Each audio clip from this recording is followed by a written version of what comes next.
Hello everyone, I am Bindeshwar from PostNetwork Academy.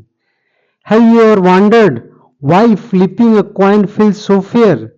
Or how rolling a die always gives you a 1 in 6 chance for each number?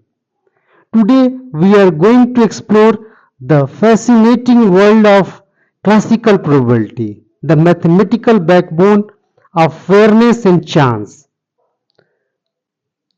In this video, we will explore the following concepts: the definition of classical probability and its core formula, key properties and assumptions of classical probability, examples, examples like tossing a coin and rolling a die, limitations of classical probability. We will see that biased coin and infinite sample space, that classical probability cannot be used there. A summary and recap of the concept. So let's get started.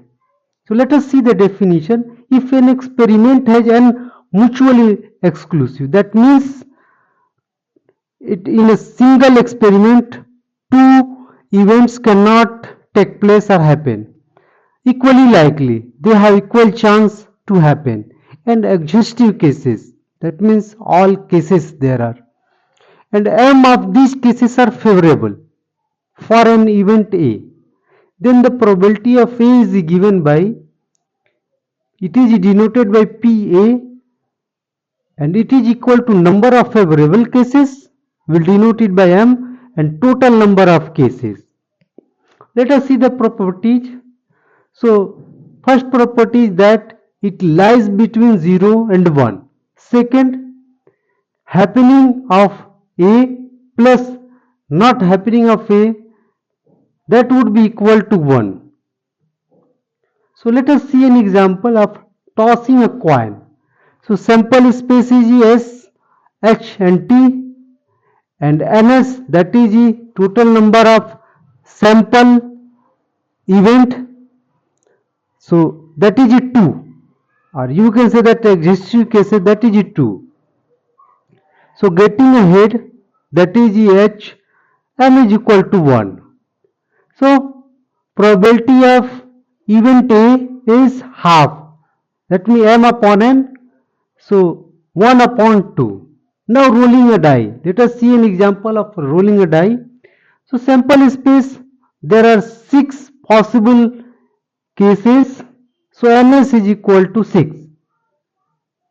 Getting an even number, that is event B. So there are 3 favorable cases, 2, 4 and 6. So M is equal to 3. So probability would be 3 upon 6, that is 1 upon 2. Key characteristics of classical probability. So outcome must be mutually exclusive. That means if one happens, other cannot happen.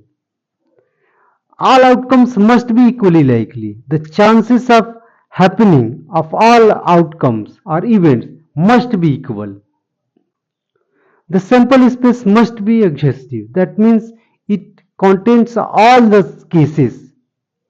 Limitations: does not work if outcomes are not equally likely, cannot handle cases with infinitely large sample spaces.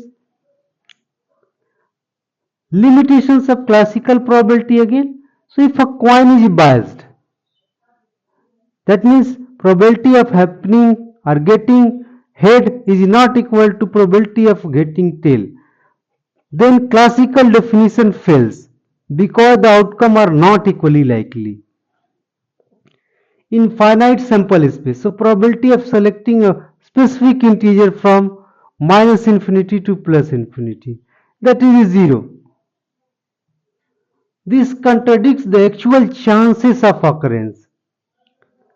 Now there are some key takeaways, let us see that. So classical probability provides a simple framework based on symmetry.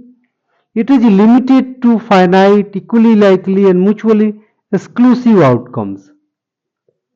The framework forms the foundation for a more advanced probability theories. Formula recap. So probability of event A is equal to number of favorable cases upon total number of cases or exhaustive cases. Hope you have understood the concept. If you want to get more resources and videos, you can visit website www.postnetwork.co. You can visit YouTube channel for a more playlist. Facebook page you can visit, and LinkedIn page you can follow my personal page as well as Post Network Academy page. Now hope you understood the concept. See you in the next video. Thank you for watching.